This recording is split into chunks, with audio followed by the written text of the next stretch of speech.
Bismillahirrahmanirrahim. Bienvenue mes chers amis dans un autre cours de sémiologie cardiovasculaire. Notre intitulé aujourd'hui c'est l'hypertension artérielle. C'est le cours de professeur Charak.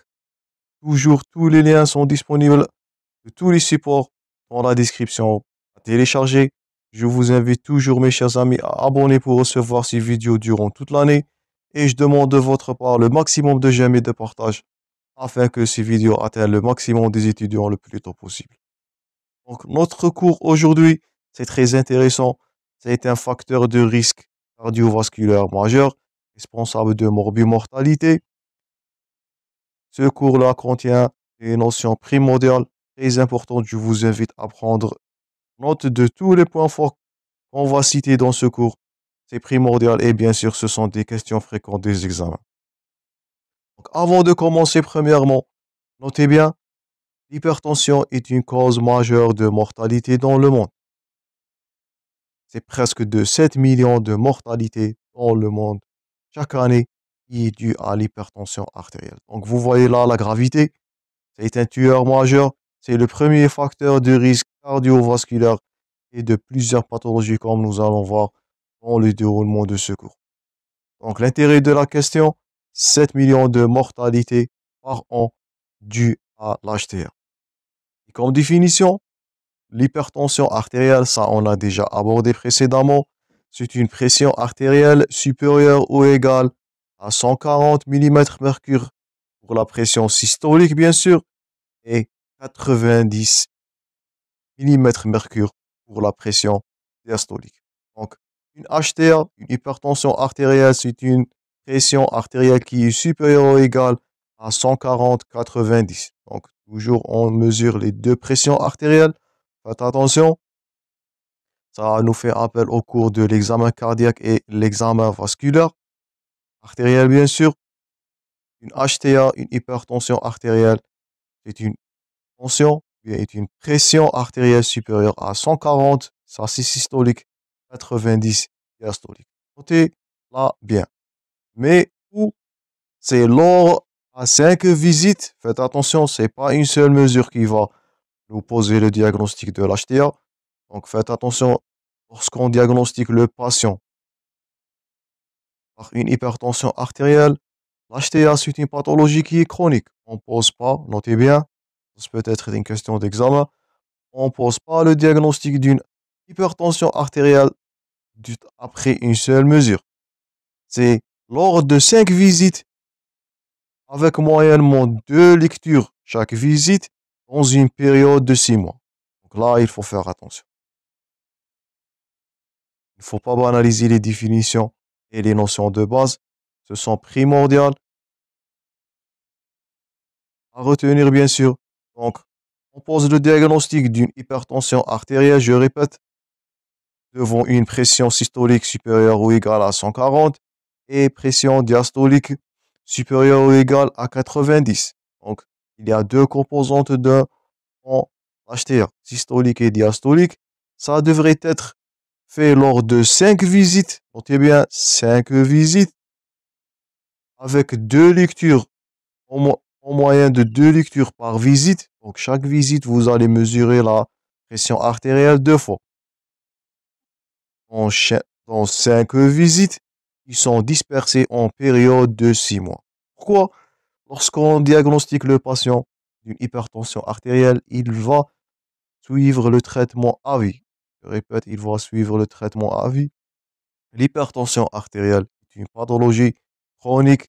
C'est pour cela que vous devrez être sûr en votre diagnostic. C'est pour cela qu'on fait les mesures là pendant une période de 6 mois, je répète, 5 visites, 2 mesures par visite pendant cette période. C'est là où on peut poser le diagnostic d'une hypertension artérielle. J'espère que vous avez noté ces critères-là. C'est primordial comme compétence et bien sûr question fréquente des examens. Il existe plusieurs classifications de l'HTA, deuxièmement, mais ce que vous êtes censé de retenir, c'est la classification de la Société européenne. Donc, c'est le SH, European Health Society. Donc, là, on note, vous voyez là deux composantes, systolique et diastolique. Donc, premièrement, une pression artérielle optimale. Donc, ça, c'est dans les conditions parfaites. C'est inférieur à 120 pour la systole. Et le systole est inférieur à 80 pour la diastole. Mais ça, c'est dans les conditions parfaites. N'oublie pas l'effet de la blouse blanche. Donc, le patient peut subir des changements, mais dans l'intervalle normal.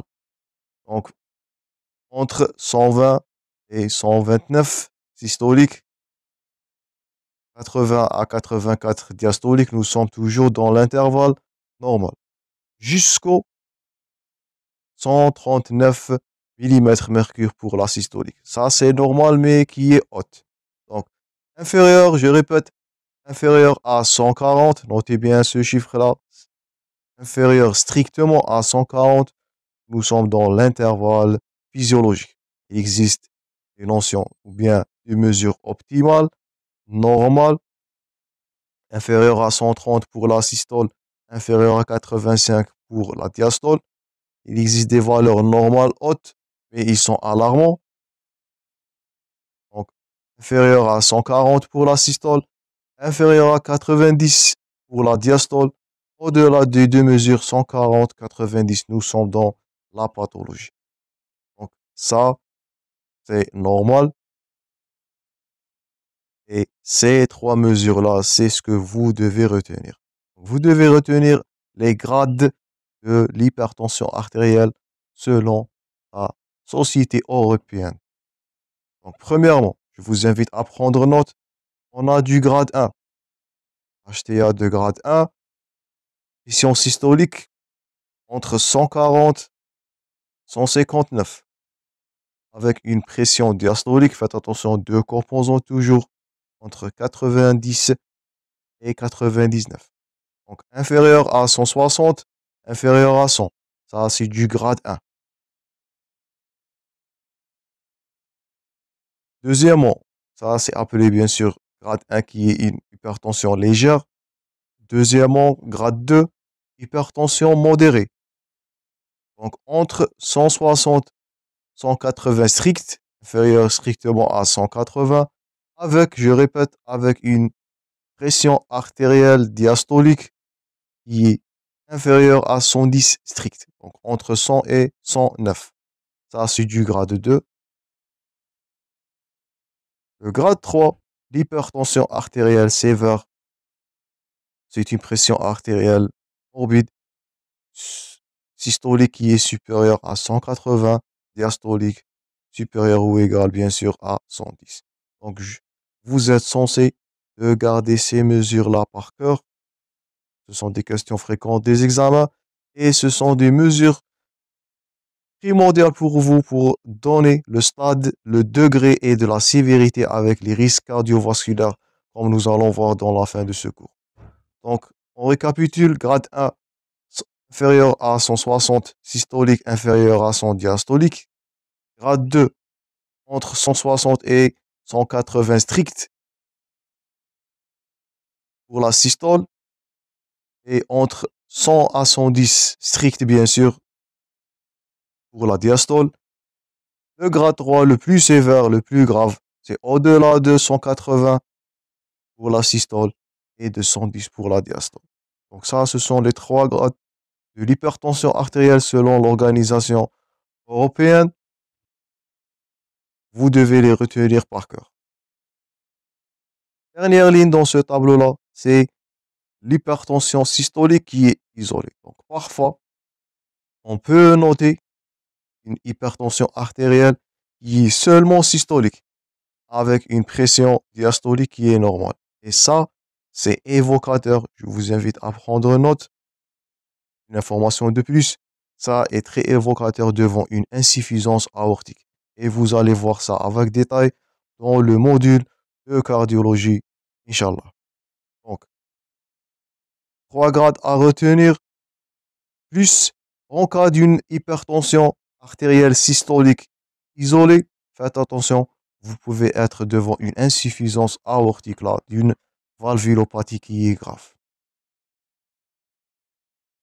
Donc, premièrement, faites attention au diagnostic d'une HTA. C'est pendant 6 mois, comme on avait dit, 5 visites avec 2 mesures en moyenne dans chaque visite. Deuxièmement, vous devez être capable de stratifier ou bien de grader cette hypertension. De quel type s'agit-il? Quel grade? Un, 2 ou 3 selon bien sûr l'organisation européenne ou bien la société européenne. Et faites attention devant une HTA qui est systolique isolée, vous pouvez être devant une insuffisance aortique, une valvulopathie grave. J'espère que vous avez noté tous ces points forts-là. C'est primordial et bien sûr des questions fréquentes des examens. Donc, deuxièmement, après qu'on a vu les notions de base là, on peut entamer notre examen clinique. Toujours, d'abord, vous êtes habitué à ça. On commence avec un interrogatoire. Toujours en cardio, on insiste sur les antécédents cardiovasculaires, personnels et familiaux. Ça, on avait déjà abordé avec détail dans le cours de l'examen cardiaque. Autres antécédents d'hypertension artérielle, de diabète, même des risques de conditions cardiovasculaires. Notez tout ça bien, les antécédents sont à noter toujours devant une pathologie cardiaque ou bien cardiovasculaire.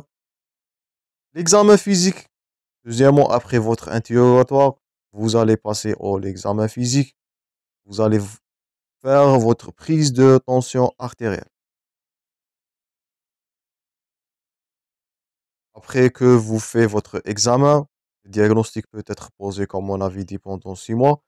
Deuxièmement, n'oubliez pas, faites attention de examiner les organes cibles. L'hypertension artérielle, comme nous allons voir, elle a un retentissement grave sur le cœur, l'œil et le rein, plus d'autres organes. Faites attention. Donc, c'est pas une pathologie qui est seulement vasculaire. L'hypertension artérielle, elle a des retentissements graves, surtout sur 3 organes, le cœur, l'œil et le rein. Dernièrement, vous allez faire de la stratification du risque cardiovasculaire comme nous allons voir dans les déroulements de ce cours. Donc, ça, c'est le plan du cours. Premièrement, vous allez faire votre interrogatoire, faire votre prise de tension artérielle dans les normes de l'organisation sociale, bien de l'association européenne, bien sûr, examiner les organes cibles, les organes à risque et donner votre stratification du risque cardiovasculaire. Donc ça, ce sont les compétences à retenir dans ce cours aujourd'hui. Commençons premièrement par la modalité, bien les mesures de la pression artérielle. Donc on dispose de 2 méthodes. Premièrement au cabinet et deuxièmement en ambulatoire. Donc, ça, c'est en ambulatoire. Elle est appelée la MAPA. Donc, on dispose de plusieurs méthodes. On a du chigonomètre. On a la pression, la prise de tension artérielle avec tensiomètre plutôt en cabinet. Commençons premièrement, bien sûr, à la prise de tension artérielle au brassard. Donc, c'est parmi les compétences que j'espère que vous avez fait dans votre terrain de stage. Je vous invite toujours à approcher votre terrain de stage. Profitez de votre stage de sémiologie. La prise de tension artérielle, c'est parmi les compétences primordiales que vous devez acquérir cette année-là. Et selon l'organisation sociale européenne, il existe plusieurs critères ou bien étapes pour faire l'examen, ou bien la prise de tension artérielle qu'on va l'aborder brièvement. Donc, premièrement, la prise de tension artérielle à distance du repas, à distance d'exercice physique ou bien du tabac. Ça peut fausser les mesures, bien sûr. Le patient doit être assis pendant plusieurs minutes dans une pièce qui est calme. Donc, faites à l'aise votre patient là. On ne veut pas fausser les mesures, bien sûr. Le bras, il doit être libéré, tendu, soulevé sur la table ou bien donc le bras doit être pas contracté ou bien maintenu par le patient lui-même. Le bras du patient doit être libre en position à l'aise.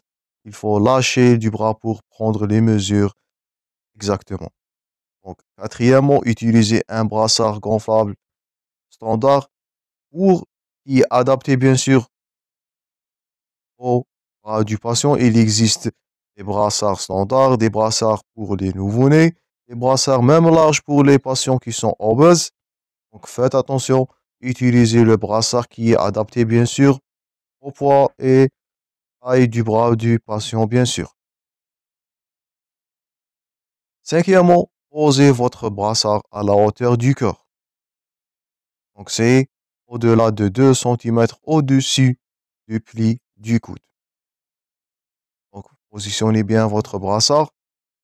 Sixièmement, le stéthoscope doit être posé sur l'artère brachiale. C'est là où on va mesurer la pression artérielle, bien sûr. Septièmement, vous devez être capable d'identifier les bruits de Korotkov. Donc ça, c'est de la pratique. Je vous invite à la pratiquer. Les bruits de Korotkov, ils vont témoigner d'une pression systolique. Donc, huitièmement, gonfler le brassard le maximum et ouvrir doucement la valve dégonflée votre brassard là doucement et attendre jusqu'à l'apparition du bruit du Korotkov. C'est là où vous allez noter ou bien noter votre pression artérielle qui est systolique. Donc une pression artérielle systolique, c'est là où les bruits de Korotkov ils vont apparaître. Donc neuvièmement, mesurer dans les deux bras, bien sûr, afin de détecter une dissection aortique. Ça, on a déjà abordé dans le cours d'examen cardiaque. On va l'aborder avec détail dans le cours des douleurs thoraciques. Donc, t'inquiète pas. Dixièmement, n'oublie pas de mesurer. On avait dit que la pression artérielle doit être mesurée en deux positions, du cubitus dorsal et en position qui est debout pour rechercher une hypotension orthostatique, surtout chez un patient qui est diabétique ou un patient âgé. N'oubliez pas de mesurer ou bien de chercher une hypotension orthostatique, c'est primordial.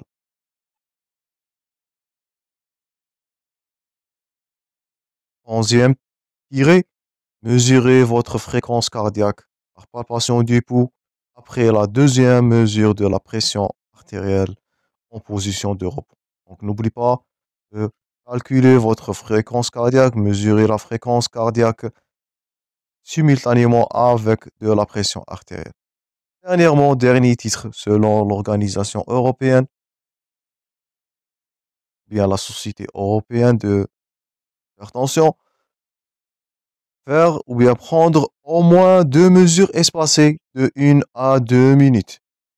Donc, on mesure, comme on avait dit précédemment au début du cours, on prend deux mesures à chaque visite et compléter avec une troisième si les deux premières sont très différentes. Donc, si les deux mesures sont très espacées, vous pouvez compléter par une troisième mesure qui va être décisive entre les deux chiffres qui sont très éloignés. Donc ça, c'est les 12 critères selon l'organisation européenne que vous devez les retenir. Donc, je vous invite à pratiquer votre mesure de tension artérielle dans votre terrain de stage afin de maîtriser cette méthode-là. C'est une compétence primordiale pour vous cette année. Donc, premièrement, ça, c'était la mesure à l'aide d'un brassard. On dispose d'autres mesures. Ça, c'est le rôle du chigonomètre. Ses avantages. Donc, ça, c'est du chigonomètre.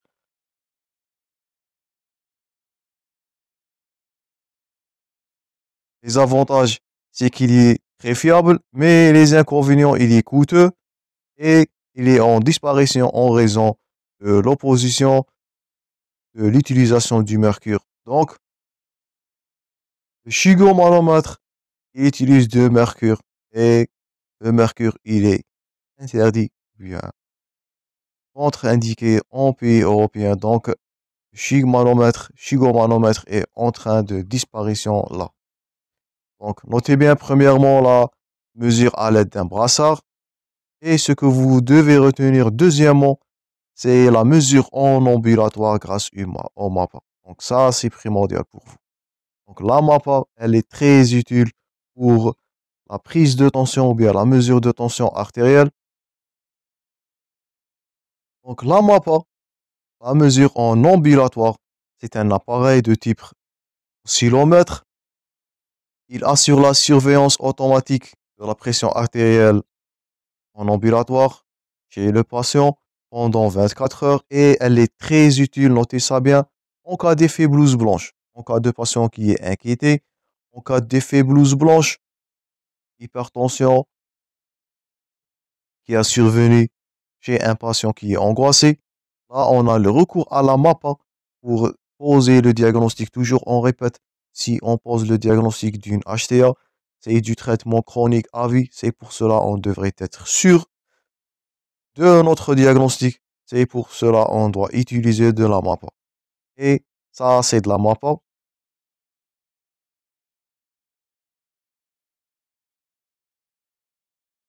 Donc, vous voyez, ça, c'est de la MAPA. C'est très utile pour la mesure en ambulatoire chez le patient en cas d'un effet blouse blanche qui a été noté dans votre consultation. Et c'est très utile. D'abord, c'est très primordial. C'est très utile.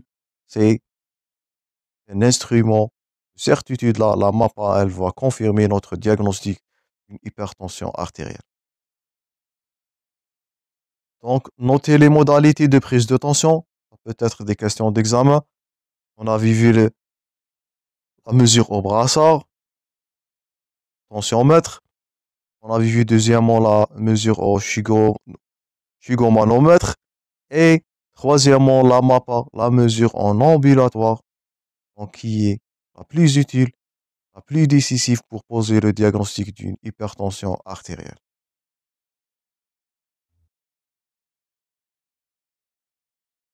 Donc, la MAPA, très utile en cas d'effet blouse blanche. Donc, on avait terminé avec la prise de tension artérielle.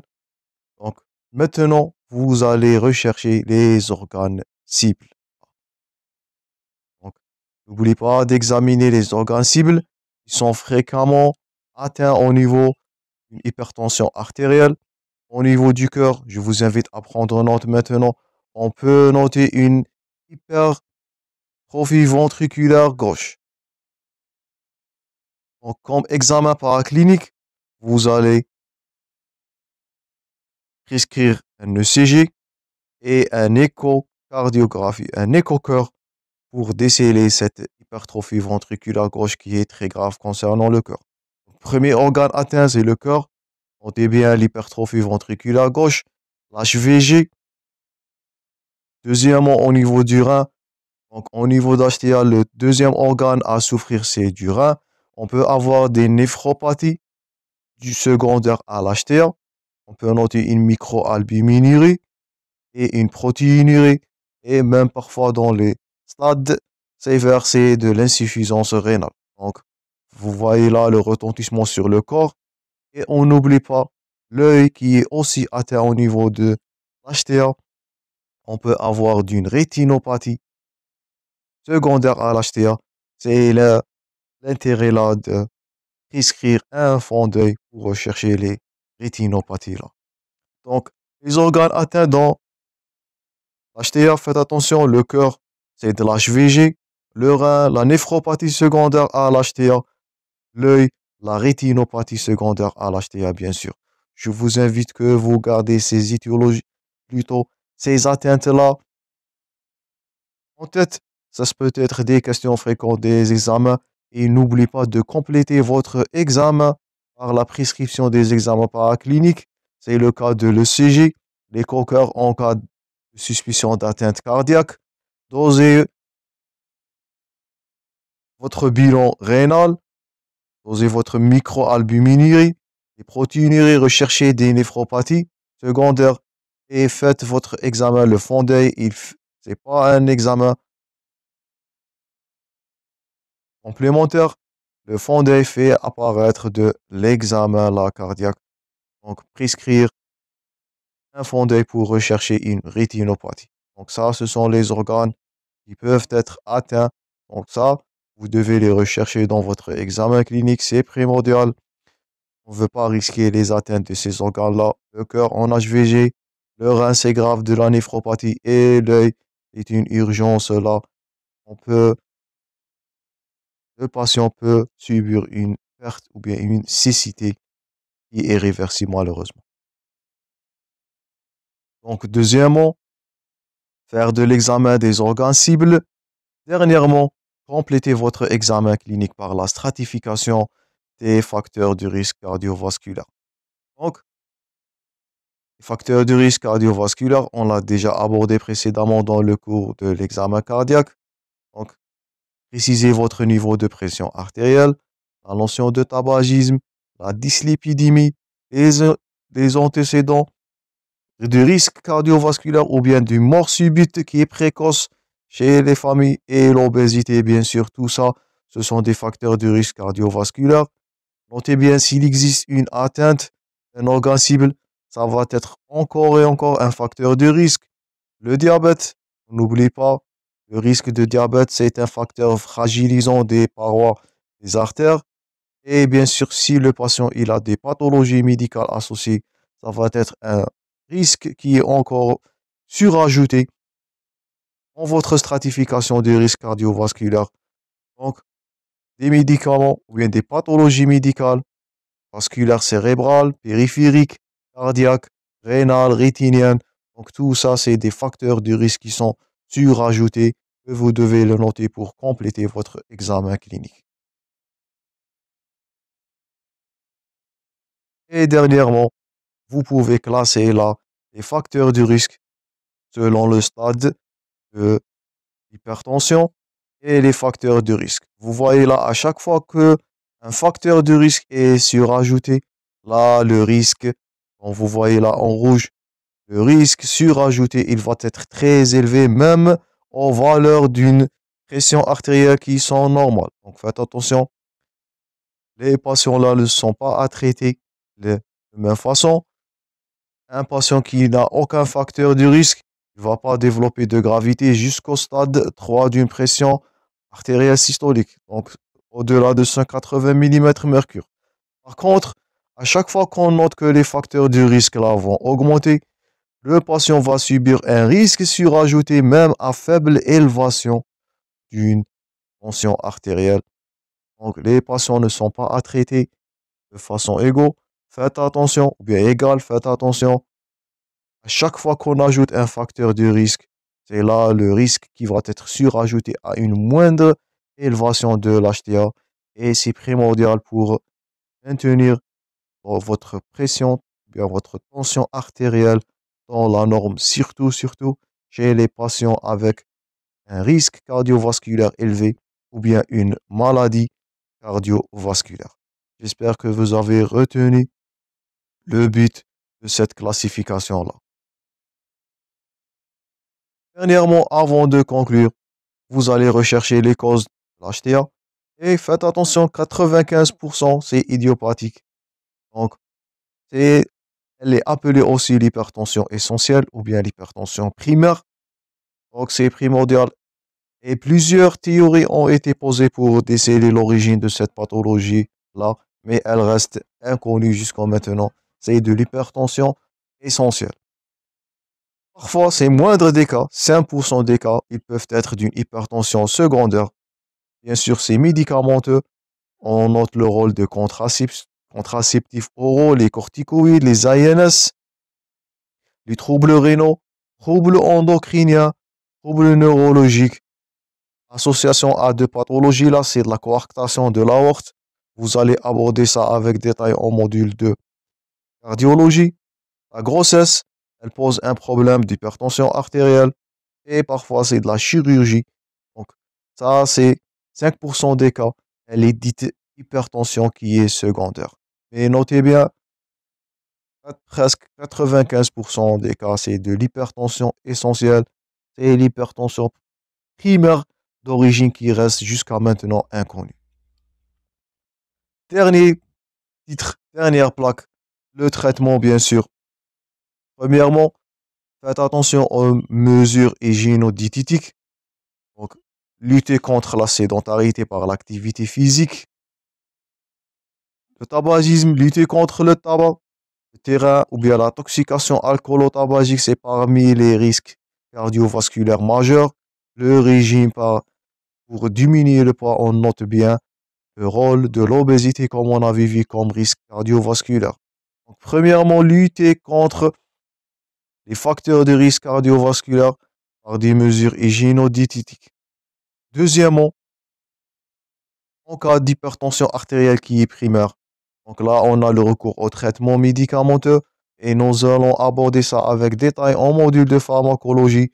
Dans le cours des antihypertenseurs, on peut prescrire les diurétiques, notez bien les diurétiques, les bêta-bloquants, parfois les alpha-bloquants, les inhibiteurs de l'enzyme de conversion, les IEC et les ARA2. Tout ça, on va l'aborder avec détail dans le cours de l'hypertension ou bien des antihypertenseurs. Donc, restez abonnés, mes chers amis, pour recevoir les prochains cours. Et dernièrement, donc ça, c'est le cas d'une hypertension qui est essentielle, qui est primaire.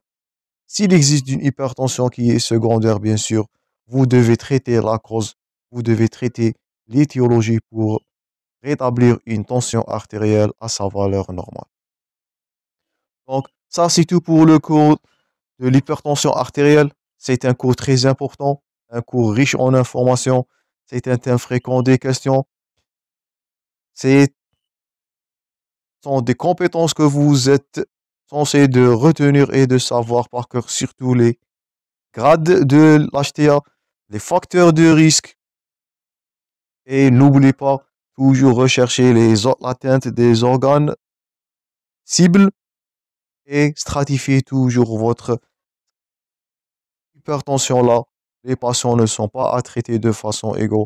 Chaque fois que les facteurs de risque augmentent, là, le patient, il a du risque surajouté, des risques élevés surajoutés d'avoir une pathologie là, à moindre élévation de la pression artérielle. Je vous remercie pour votre attention, mes chers amis. Je vous rencontrerai prochainement dans d'autres cours. Bon courage et à la prochaine.